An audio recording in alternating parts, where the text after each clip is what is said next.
Well, thank you, Shab. And who says this guy isn't running for president? Republicans say he's handing out goodies as if he already is president. What Biden is selling that'll have you worrying, because Joe isn't spending his money. Newsflash, he is spending yours.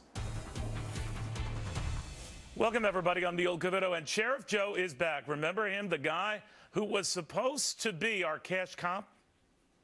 We've taken to calling him the sheriff because nobody messes with Joe. He called me Sheriff Joe. Well, I still got my badge on. To ensure tax dollars are going towards the intended purposes of creating jobs and aren't being wasted. And we know some of this money is going to be wasted.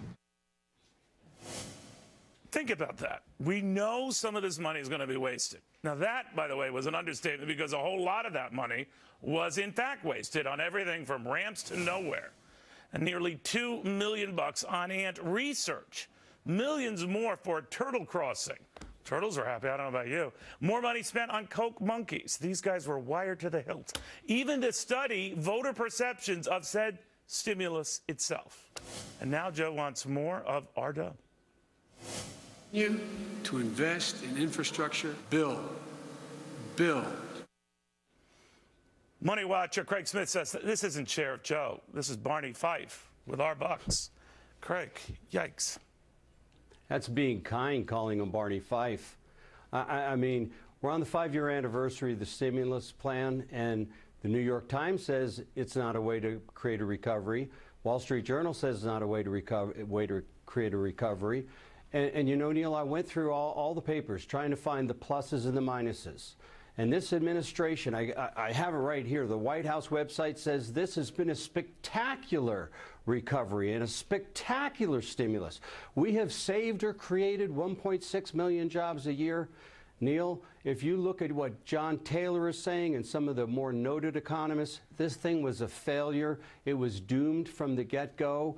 We should bail out of it now, not spend another penny. And I have a plan, Neil, that will get this economy back on track tomorrow without one penny coming from the government. And what's that? Well, it's simple, and you know it, Neil. We don't need any cash right now. The government doesn't have to go out and borrow money and go spend money. We have corporations that have the best balance sheets we've seen in years. We have personal balance sheets are in good shape. You've got banks that have got tons of money. We need confidence. We need the president to come out to say, for the next 2 to 5 years, I'm going to put away my pen and shut off my cell phone. I'm not going to change anything. I'm going to keep everything as is. Matter of fact, I'm going to flatten your taxes. I'm going to give you absolute certainty for 5 years.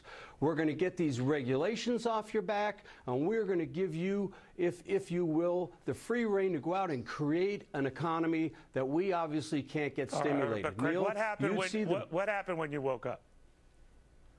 Neil, that would create the biggest boom we've seen in this country. I kid you only to make the point that your points are well taken. But obviously that is not the route this administration wants to go. And you could argue that by pushing stimulus that benefits key constituent groups, this is as political as it is economic. In fact, very little economic value here. Absolutely, Neil. I mean, if you want to talk about a political slush fund and to create more crony capitalism, this has been a raving success. I mean, well, there was also the little detail of there's no money to strategically invest. I always like this concept: we must strategically invest our funds. We don't have funds to strategically or unstrategically. The well is dry. And so, yeah, well, and that's the point. We don't have the money, so why don't we go to where the money is? The banks have the money. You've got corporations that have the money. Why do we continue to hold on to this? They're going to where the money is by taxing guys like you, by taxing things. That's where they think they can get the money, and not necessarily spurring their investment, but just, you know, hitting them up. But you know, as I do, that doesn't work, Neil. Look, we've had 2.4% average GDP through the last 5 years. Okay, under Reagan, when he cut taxes, and I know nobody wants to hear about Ronald Reagan, okay, we had a 4% growth rate. Now, yes, Ronald Reagan did increase deficits, just like Obama's doing. But we got some bang from our buck. Our research shows that we got 29 cents worth of benefit for every dollar that we spent on stimulus.